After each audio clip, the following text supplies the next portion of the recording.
Some superheroes can grow to the size of a building at will. That's very intimidating, but a scientist must ask where the extra material is coming from. The law of conservation of mass implies that mass can neither be created nor destroyed, which means that our hero's mass will not change just because his size changes. For instance, when we bake a fluffy sponge cake, even though the resulting delicious treat is much bigger in size than the cake batter that went into the oven, the weight of the cake batter should still equal the weight of the cake plus the moisture that has evaporated. In a chemical equation, molecules rearrange to make new compounds, but all the components should still be accounted for. When our hero expands from 6 feet tall to 18 feet tall, his height triples. Galileo's square cube law says his weight will be 27. 3 times 3 times 3 equals 27. Times his regular weight, since he has to expand in all 3 dimensions. So, when our superhero transforms into a giant, we are dealing with 2 possibilities. Our hero, towering at 18 feet, still only weighs 200 pounds, the original weight in his human form. Now, option 2, our hero weighs 5,400 pounds. 200 pounds times 27 equals 5,400 pounds when he is 18 feet tall, which means he also weighs 5,400 pounds when he is 6 feet tall. Ooh. Nobody can get in the same elevator with him without the alarm going off. Now, option 2 seems a little more scientifically plausible, but it begs the question, how does he ever walk through the park without sinking into the ground, since the pressure he is exerting on the soil is calculated by his mass divided by the area of the bottom of his feet?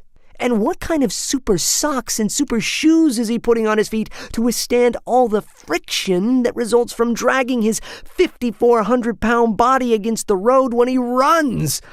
Oh, and can he even run? And I won't even ask how he finds pants flexible enough to withstand the expansion. Whoa! Look out! Now, let's explore the density of the 2 options mentioned above. Density is defined as mass divided by volume. The human body is made out of bones and flesh, which has a relatively set density. In option 1, if the hero weighs 200 pounds all the time, then he would be bones and flesh at normal size. When he expands to a bigger size while still weighing 200 pounds, he essentially turns himself into a giant, fluffy teddy bear. Hi!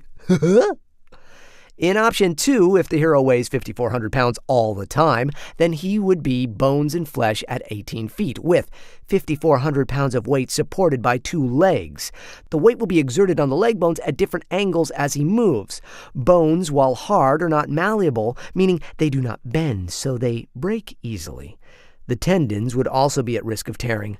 Tall buildings stay standing because they have steel frames and do not run and jump around in the jungle.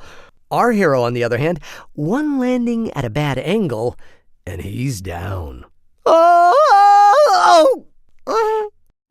Assuming his bodily function is the same as any mammal's, his heart would need to pump a large amount of blood throughout his body to provide enough oxygen for him to move 5,400 pounds of body weight around. This would take tremendous energy, which he would need to provide by consuming 27 times 3,000 calories of food every day. Now that is roughly 150 Big Macs. 27 times 3,000 calculated equals 81,000 calculated / 550 calories equals 147. He wouldn't have time to fight crime because he would be eating all the time and working a 9-to-5 job in order to afford all the food he eats. And what about superheroes who can turn their bodies into rocks or sand? Well, everything on Earth is made out of elements, and what defines each element is the number of protons in the nucleus. That is how our periodic table is organized. Hydrogen has 1 proton, helium 2 protons, lithium 3 protons, and so on. The primary component of the most common form of sand is silicon dioxide. Meanwhile, the human body consists of 65% oxygen, 18% carbon, 10% hydrogen, and 7% of various other elements, including 0.002% of silicon. In a chemical reaction, the elements recombine to make new compounds. So where is he getting all the silicon necessary to make the sand? Sure, we can alter elements by nuclear fusion or nuclear fission. However, nuclear fusion requires so much heat, the only natural occurrence of this process is in stars. In order to utilize fusion in a short amount of time, the temperature of the area needs to be hotter than the sun. Every innocent bystander will be burned to a crisp. Wow! Rapid nuclear fission is not any better, since it often results in many radioactive particles. Our hero would become a walking, talking nuclear power plant, ultimately harming every person he tries to save. And do you really want the heat of the sun or a radioactive nuclear plant inside of your body? Ooh, that burns.